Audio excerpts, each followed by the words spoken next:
National human rights commission, national human rights commission, human rights commission.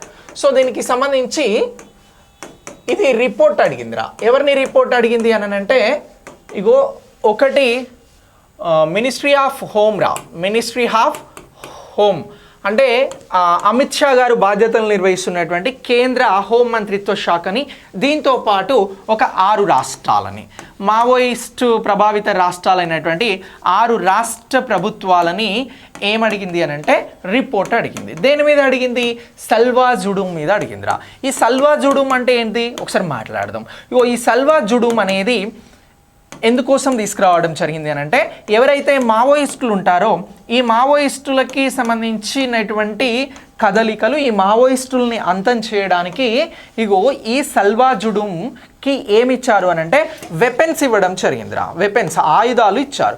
ఆయుధాలు ఇచ్చి మావోయిస్టులు వచ్చినప్పుడు పోలీసులు వచ్చే వారిని పట్టుకోవడం, దాడులు చేయడం కాకుండా ఇక్కడ ప్రత్యేకంగా రూపొందించినటువంటి గిరిజనుల ద్వారా రూపొందించబడినటువంటి సల్వా జుడూమ్ వారే ఏం చేస్తారు అంటే వెపన్స్ ఉంటాయి కాబట్టి దాడులు చేస్తారు.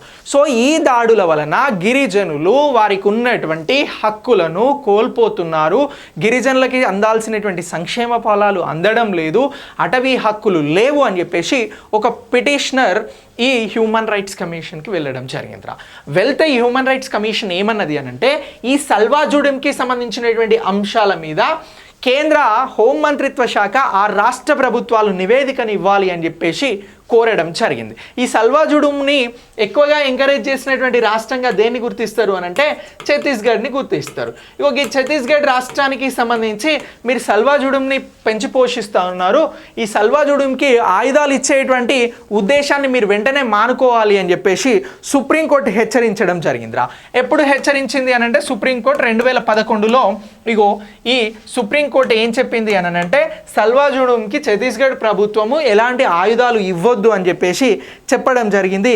ఇలా ఈ సల్వా జుడూమ్కి సంబంధించిన అంశం, అలాగే మనకి నేషనల్ హ్యూమన్ రైట్స్ కమిషన్కి సంబంధించిన అంశం అనేది ఇక్కడ మనం మాట్లాడుతూ ఉన్నాం. ఇది ఎగ్జామినేషన్ పాయింట్ ఆఫ్ వ్యూలో ఎలా అడుగుతారు అని అంటే ఇటీవల ఏ ఇష్యూలో నేషనల్ హ్యూమన్ రైట్స్ కమిషన్ అనేది కేంద్ర హోంమంత్రిత్వ శాఖను 6 రాష్ట్ర ప్రభుత్వాలను నివేదిక ఇవ్వాలని కోరింది అని అంటారు.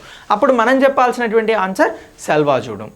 సో సల్వా జుడూమ్కి సంబంధించి సుప్రీంకోర్టు సల్వా జుడూమ్లో పనిచేసేటువంటి వారికి ఆయుధాలను ఇవ్వద్దని ఏ ఇయర్లో చెప్పింది అని అంటారు? 2011.